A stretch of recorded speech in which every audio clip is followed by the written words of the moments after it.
traté de enseñar español aquí en Japón, pero no me reconocían porque yo era de Chile. En esa época nada más que español de España. Entonces mi amiga me prestó su pasaporte, le pusimos mi foto allí y empecé a enseñar español. Y yo, en el 90, yo hice dos restaurantes chilenos. Y en esa época yo estaba casada con un japonés. Abrimos 2 restaurantes chilenos, pero después yo me separé y perdí todo. Salí adelante como siempre y empecé de cero de nuevo. Gané cualquier cantidad de plata. ¿Acá se puede ganar plata? Aquí se puede ganar plata. O sea, si tú tienes buenas ideas. Mi nombre es Abel Erazo, soy arquitecto y llevo 7 años. Me vine a Tokio a estudiar un estudio de posgrado, estoy a punto de terminar la tesis. Tokio es como donde toda mi experiencia en Asia como se centró acá, digamos. Este es un ancho más o menos estándar de calle en Tokio. Si te fijas, los cruces son el punto más importante, la intersección la marca y es como un paisaje súper típico porque no hay vereda. Entonces la vereda es una línea blanca, son 1 metro máximo, ahí hay 30 centímetros. Y cómo se mezcla el espacio doméstico con la calle y esta parte del Tokio como de la posguerra casi no queda porque toda la arquitectura en madera que en el fondo se quemó por los bombardeos, no quedó nada en Tokio después de la guerra, era plano. Vean las escolares, todas con las bufandas, pero abajo las mini, ¿cachai? Que hacen como un esfuerzo para dejársela más corta. Para que se le alarguen las piernas. Claro. ¡Oh! Aquí se ve la cápsula Fénix. No, mecha. Sorpresivo, mira. Los mineros hasta los lentes oscuros están ahí, los lentes de sol. Estamos vivos los 30, y en japonés, mira. Mecha 2. Y está como con la tierra de las minas y todo. Se demoró 134 días en construirse, dice. Y participó en el rescate, de hecho. Ahí está. Datsu no.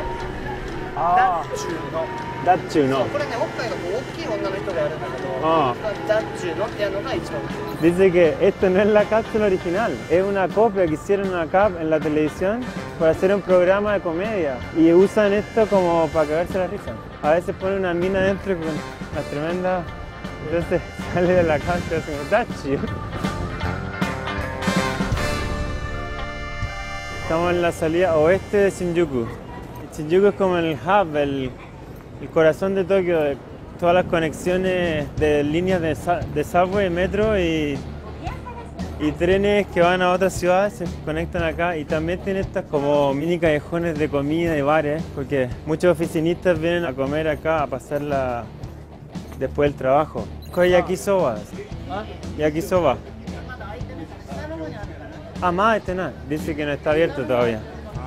No le gustan los extranjeros, así que nos vayamos. Toda esta cultura del comer es un poco oculto, escondido, poner las banderas, tapar la cara a la gente. También oculta un montón de otros vicios, como locales de otro tipo. No, esto es un bar especial que tienen con disfraces. Es un bar, pero atienden minas disfrazadas. Pero aquí empiezan a aparecer estos locales turbios. El underground, la sociedad japonesa, tiene una dualidad. Yo creo que hay una doble cara. Como el Japón amable, el Japón minimal, elegante, de alto diseño. Claro, y el Japón más perverso, más morboso, X-Zone. Ahí es como hostess o estas chicas que te acompañan, te toman contigo y te sirven trago y están como vestidas media sexy. 40 minutos, 6.000 yenes. El precio te dice un poco te hace preguntarte qué tipo de servicio, qué es lo que ocurre, ¿no? Esta es una tienda de... Tú arriendas una película por 1.000 yenes 2 horas y estás en una casilla como privada. Esta es famosa, Tsubomi.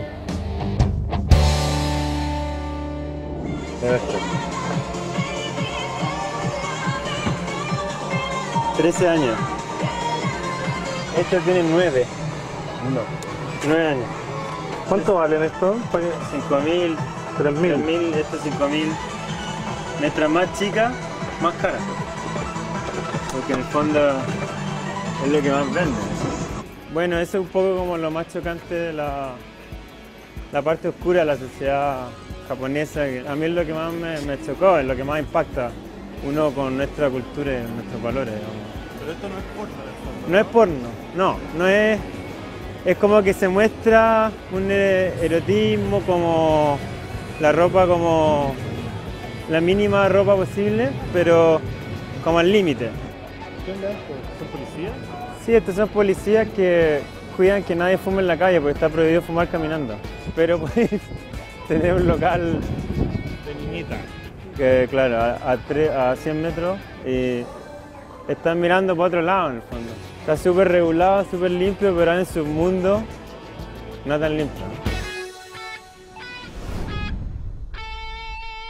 Esta es la torre de Tokio, Tokyo Tower.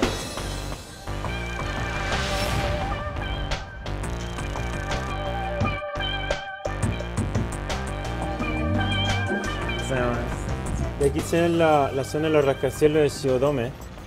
Esa es como una de las últimas áreas que se desarrolló en altura, digamos, con oficinas, grupos internacionales. La Torre Blanca, la más alta, que está detrás, la hizo Jean Nouvel, que es como un arquitecto francés súper como top 5.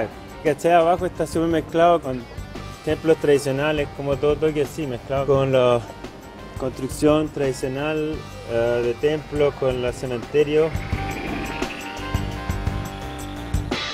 Un día como este pasa cada 3 meses más o menos. Es súper raro que se vea el monte Fuji, que es como el orgullo japonés, un poco como la flor de Sakura, el kimono de Kioto. Fuji es como el volcán, para ellos no existe otro igual en el mundo. Y cuando yo les mostraba los volcanes del sur de Chile, decían, ¿cómo? Es igual al monte Fuji. Ellos pensaban que es como un dios, como único. Y en Chile tenemos un montón de iguales. Esta es la zona que habíamos visto de la Tokyo Tower de Shiodome, con la zona más nueva de rascacielos que hicieron después de Shinjuku. Y aquí hay una concentración de hoteles, edificios, oficinas.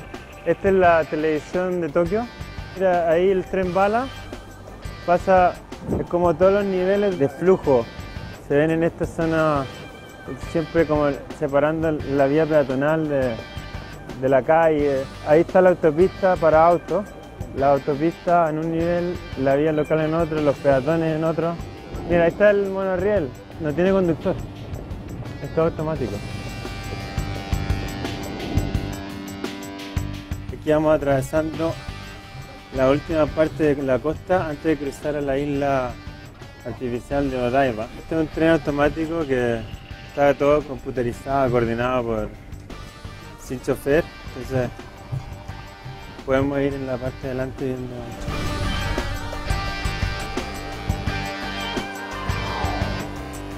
Si fijas, el puente Rainbow tiene 3 pisos. El piso arriba es para autos, por el medio va la vía de este monorriel y por los lados van las vías locales.